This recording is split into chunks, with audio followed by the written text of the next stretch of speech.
I would like to take a moment to defend women, as I feel that there is a unanimous attitude in the world of digital dating that if women are getting used and treated like prostitutes for sex, it's by their own making because they're such shallow bitches for deliberately picking out the top 10% of men. I would like to explain swiping habits, but from the point of view of the subconscious mind, the brain, as a hypnotherapist who understands this stuff, to demonstrate why women are not deliberately picking out people that are going to use them, and why, as a byproduct, men indeed are being very shafted by these apps too.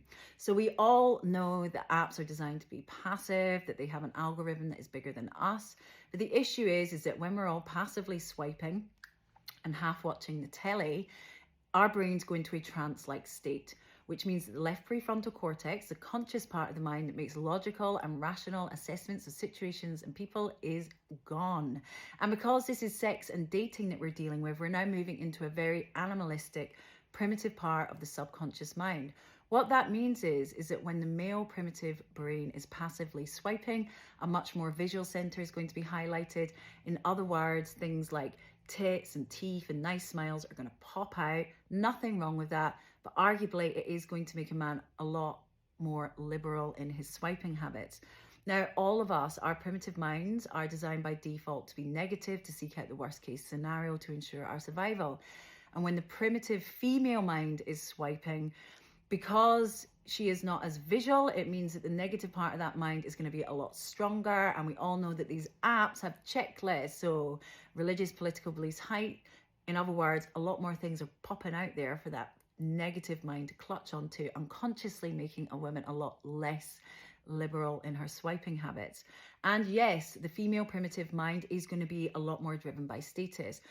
And I would argue that that means women are a lot more archetypal when it comes to their swiping habits.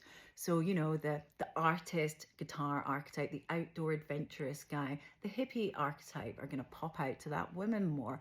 And what that means is that people who are very good with image control may have more of a seat at the table. And we all know the types of people that are very conscientious of their image. Now, let's move it away from apps. Men and women are wired to be very different when it comes to our relationship with sex.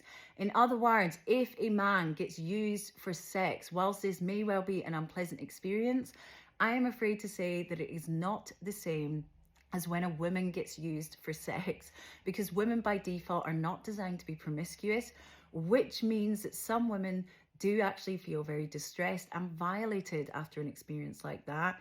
And we know that a lot of women are going through this, which means that women are becoming a lot more hyper vigilant.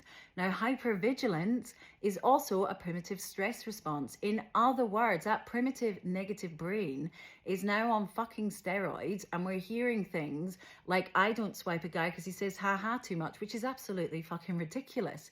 But what I'm trying to say here is that these apps are absolutely hijacking something that is deeply primitive and animalistic in us and causing all of us to make very bad, unconscious choices. In other words, they are fucking us all. I think it is so tragic that 90% of men are not getting to express their masculinity or their sexuality.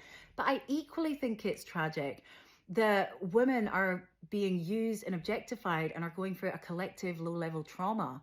We need to come together in love and less hate and unanimously get these apps to fuck.